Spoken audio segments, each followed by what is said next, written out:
Hoofstuk 21. Skotland en 'n Afrikaner Vrystaat. Dit berus uiteindelik op die moraliteit en dissipline van die burgers. 'n Demokrasie hang af van die karakter van individuele mans en vroue en die morele standaard van die gemeenskap. Reëls rakende verkiesings kan gemaak word. Vryhede kan in grondwette gebied word en handveste van regte kan goedgekeur word. In die openbaar sal dit weerstand vir willekeurige dade makliker maak, maar dit sal nie op sigself demokrasie verseker nie. Daar is ongeskrewe reëls soos eerlikheid, integriteit, selfbeheersing en respek vir demokratiese prosedures.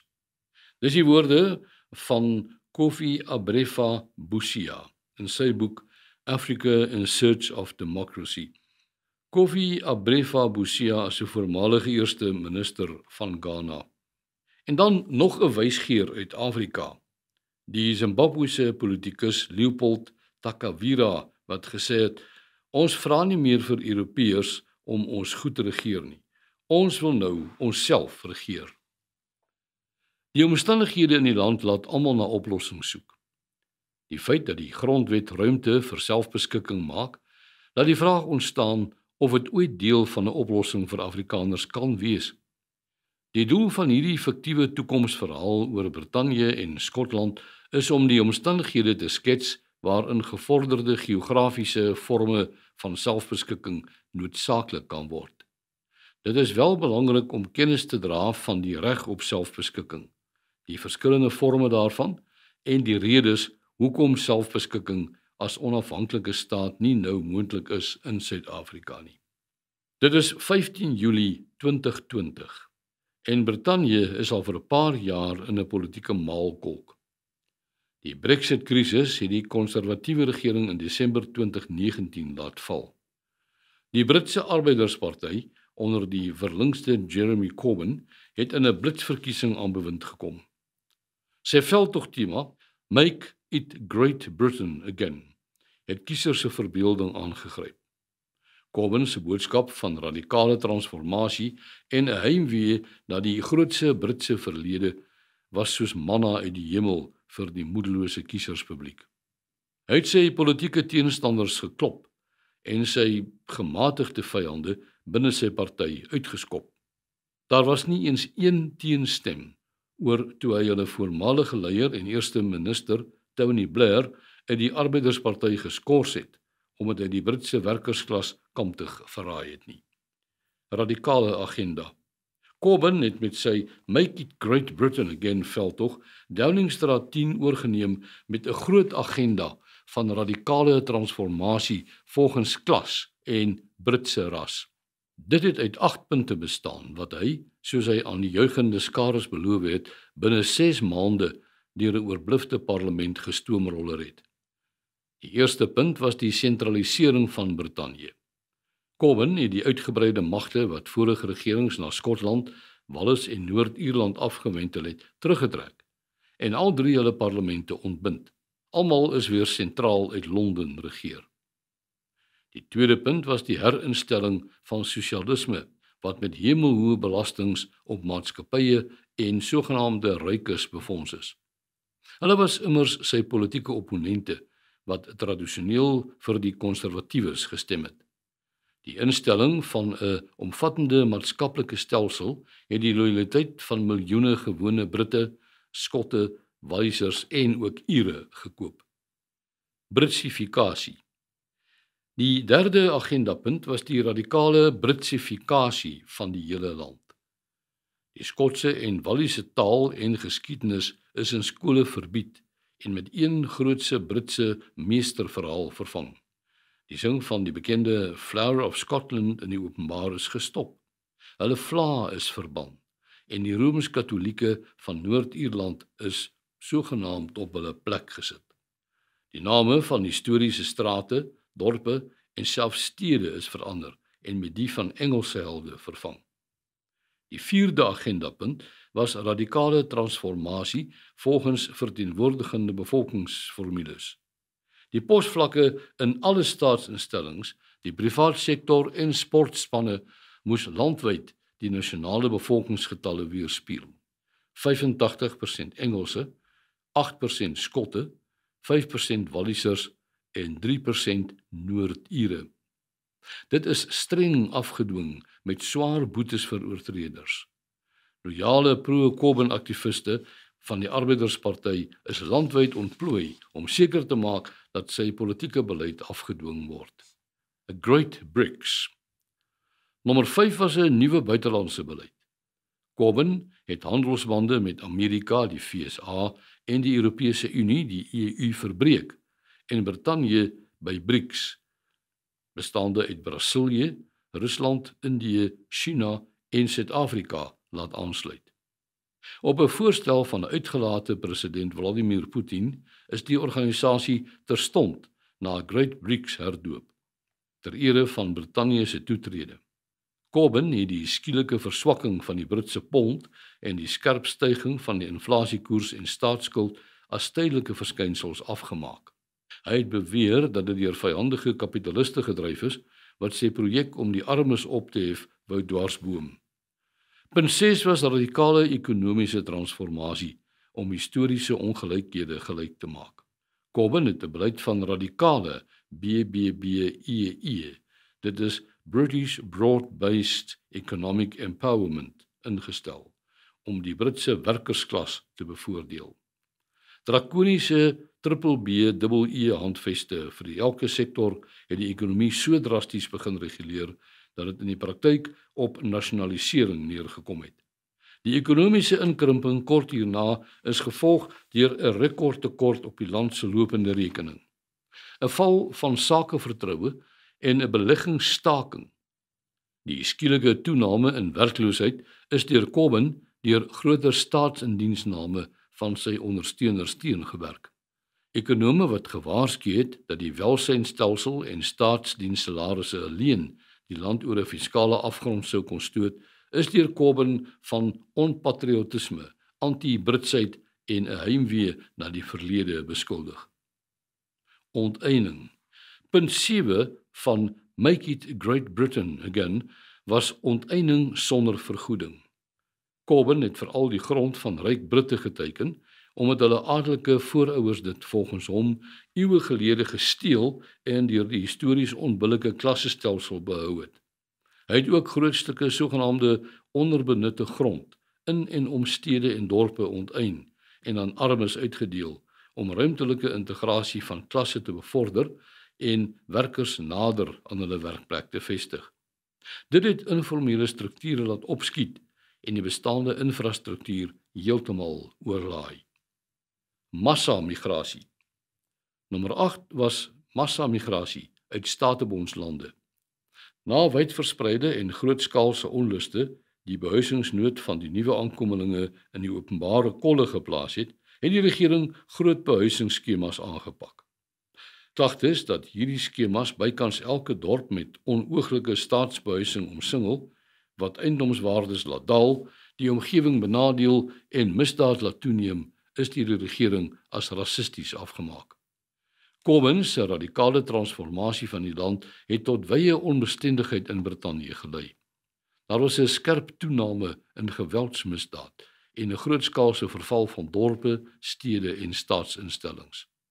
'n Korrupsieplaag het soos 'n veldbrand deur die land versprei, aangeblaas deur onbevoegde politieke aanstellings, wat die dag nadat die poste gekry het, so eiegeregtig opgetree het asof hulle op meriete aangestel is. Onluste. Die verswakkende ekonomie kon eenvoudig nie aan die hoë verwagtinge wat die politiek geskep het voldoen nie. En die vervallende staatsdiens kon nie die beloftes uitvoer nie. Dit het gelei tot landwye protesaksies wat al meer gewelddadig geraak het. Die regering se planne vir staatsgedrewe ekonomiese groei deur staatsondernemings is gestuit toe die meeste van hulle reuse verliese begin ly het en herhaaldelik deur die belastingbetalers gered moes word. Oproepe vir privatisering is deur regeringslui bestempel as 'n projek van monopoliekapitaal om weer beheer oor die staat te probeer verkry. Hofuitspraak. Skotland se Historiese Universiteit van Edinburgh is deur die radikale transformasie van die onderwyssektor gedwing om die universiteitsraad die bestuur en die personeel en studentekorps volgens bevolkingsformules te transformeer. Geboue, curriculums en die onderrigtaal moes aan die eise van Britsifikasie voldoen. 'n Skotse burgerregte groep wat 'n hofsaak oor die gedwonge transformasie gemaak het, het hulle saak met koste verloor. Hulle is in die meerderheidsuitspraak van die getransformeerde Hoogste Hof en deur die nuwe BBC uitgekry as verregses wat aan die verlede vasklou en toegang vir voorheen benadeelde klasse probeer strem. Koalisieregering. Die groeiende krisis in Brittanje het tot sulke groot ontevredenheid gelei dat premier Corbyn 'n vervroegde verkiesing moes uitroep. Die arbeiders kon nie 'n meerderheid by die stembus kry nie en is gedwing om 'n koalisie met die Skotse nasionaliste van Nicola Sturgeon te sluit. Sturgeon se voorwaarde van 'n Skotse referendum oor onafhanklikheid was 'n bitterpil vir die regering om te sluk. Skotse referendum. Corbyn se naalskraapse siege het egter niks aan die werklikhede verander nie en hy is nie 'n tweede witbrood gegee nie. Graderingsagentskappe het Brittanje met Corbyn se tweede inhuldiging as eerste minister tot totale rommelstatus afgegradeer. Sy verleë minister van Finansies moes hom hoed in die hand tot die internasionale monetaire fonds, die IMF, wend vir noodlenings om die land van bankrotskap te red. Britse vakbonde wou hom nie toelaat om werkers se pensioenfondse te plunder nie. Die IMF het die land prakties onder administrasie geplaas, terwyl Corbyn magteloos moes toekyk. Sturgeon het deurgedruk met die referendum en die Skotse kiesers het 3 keuses gekry. Nommer 1, om deel van Brittanje te bly en te hoop omstandighede word en bly beter. Dan die herstel van Skotse selfbestuur, met ander woorde interne selfbeskikking, of laastens Skotse onafhanklikheid, Scottics met volle selfbeskikking. Die Scottish nasionaliste het met die slagspreuk eerste klas burgers van Skotland eerder as tweede klas burgers van Brittanje die referendum met bykans 75% gewen en op onafhanklikheid aangedring. In 'n gelyklopende referendum het Wallis net vir die herstel van hulle selfbestuur gekies. Die rimpel-effek het Corbyn se regering laat val en die konservatiewes het weer oorgeneem. Dit het Sturgeon se nuwe regering laat besluit om sekere afgewendelde magte, soos verdediging, ekonomie en buitelandse sake, wat deur Corbyn weggevat is, weer op te wendel na Brittanje. Die voorwaardes was dat die nuwe Britse regering Skotse selfbestuur erken, sosialisme laat vaar, weer by die Noord-Atlantiese Verdragsorganisasie, oftewel NAVO, aansluit en sy pro-westerse buitelandse beleid hervat. Maar kom ons keer nou eers terug na Suid-Afrika. Skotse lesse vir Afrikaners. Dit bly moeilik om oplossings vir die groeiende krisisse in Suid-Afrika raak te sien, omdat dit net menslik is om in die huidige omstandighede en aanvaarde denkbeelde van die tyd vas te kyk. Mense klou vas aan bekende idees. Daarom is die doel van die politieke toekomsverhaal oor Skotland om te kyk of dit nie kan help om nuut en vars oor die wisselwerking tussen die Suid-Afrikaanse en Afrikaner uitdagings te dink nie. Die ervaring is dat liberale Afrikaners meestal nie die beginsel van selfbestuur of selfbeskikking verstaan nie, en dat baie voorstanders van selfbeskikking nie die uitdagings verreken van die praktiese toepassing nie. Albei groepe verwar dit gewoonlik op die een of ander wyse met apartheid. Daar is nie 'n Afrikaner Skotland nie. Die Skotse voorbeeld is om 2 redes gebruik. Die eerste is om aan liberale Afrikaners wat net aan individuele regte glo te verduidelik wat kulturele selfbestuur is en dat dit noodsaaklik vir oorlewing kan word. Die tweede rede is om aan voorstanders van selfbeskikking te probeer verduidelik dat die praktiese toepassing vir gevorderde vorme daarvan onder die huidige Suid-Afrikaanse omstandighede uiters moeilik is. Afrikaners het nie 'n Afrikaner Skotland wat deur die kultuurgemeenskap bewoon, besit en bewerk word nie. Selfbeskikking of 'n volksstaat kan dus nie onderhandel, gestem, deur die Verenigde Nasies, die VN afgedwing, deur die regering gegee of deur 'n hofuitspraak afgedwing word nie. Daar bestaan nie so 'n pasklaar land wat net met 'n besluit 'n werklikheid gemaak kan word nie. Afrikaners is oral 'n minderheid met dieselfde probleme wat politieke oorheersing en die gevolge van demografiese ongelykheid meebring. Selfbeskikking, soos in Skotland, kan dus nooit hier 'n volledige oplossing wees nie, maar in bepaalde omstandighede hoogstens deel van 'n groter oplossing word. Die onverstandige gebruik van die begrip selfbeskikking deur sekere voorstanders daarvan in die verlede het dit so vergiftig dat liberales nie daaraan wil vat nie en hoofstroom voorstanders nie daaraan kan vat nie. Grondwet of grondgebied. Die Skotse verhaal is grootliks gebaseer op Suid-Afrikaanse gebeure en toon dat daar, dalk te vinnig, 'n tyd mag kom wanneer die grondwet Afrikaners as persone en of as gemeenskap nie meer voldoende gaan beskerm nie en die enigste uitweg grondgebied sal wees. As Afrikaners dit dan nie hier kry nie, gaan hulle na 'n ander grondgebied trek, soos Kanada, Australië of Nieu-Seeland, tot nadeel van die land en al sy inwoners. Volksstaat of Vrystaat. Afrikaners wat selfbestuur voorstaan, sal moet verstaan dat die mislukking van die vroeëre volksstaatprojek juis gespruit het uit die feit dat daar nie 'n Afrikaner Skotland bestaan wat net in werking gestel kon word nie. 'n kitsvolksstaat is steeds onmoontlik. Die pogings om massas Afrikaners na 'n groot volksstaat te laat trek, het ook nie gewerk nie. Daar is egter 'n meer praktiese uitweg, en dit is om klein te begin en groot te bou. Daar is niks wat Afrikaners keer om byvoorbeeld Oranje van 'n dorp tot 'n Afrikaner Vrystaat uit te bou nie.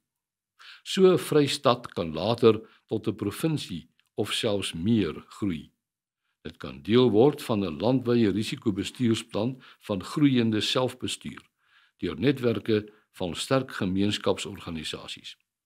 Afrikaners hoef ook nie almal te trek nie, maar dit sal help as diegene wat hoë vlakke van selfbestuur voorstaan 'n tweede adres in Oranje kry. Hulle kan dit doen deur byvoorbeeld beleggings in Oranje se groeifonds te maak.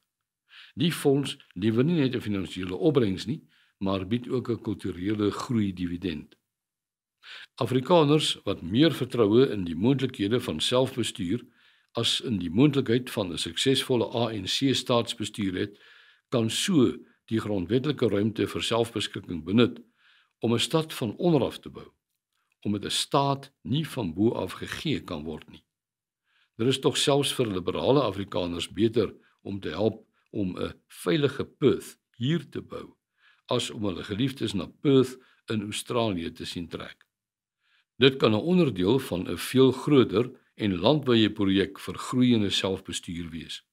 Immigrasie is net 'n oplossing vir ryk en goed gekwalifiseerde enkelinge, nie vir 'n hele volk nie. Dit help nie om vir mekaar te bly sê dat 'n suksesvolle African National Congress, ANC regeerde Suid-Afrika, of 'n Afrikaner stad onhaalbare drome is nie. Daar is geen fout daarmee om aan beide te werk nie. Daar is ongelukkig nie meer maklike oplossings oor nie. Daarom sal ons visie oor die toekoms sterker as ons geheue oor die verlede moet wees.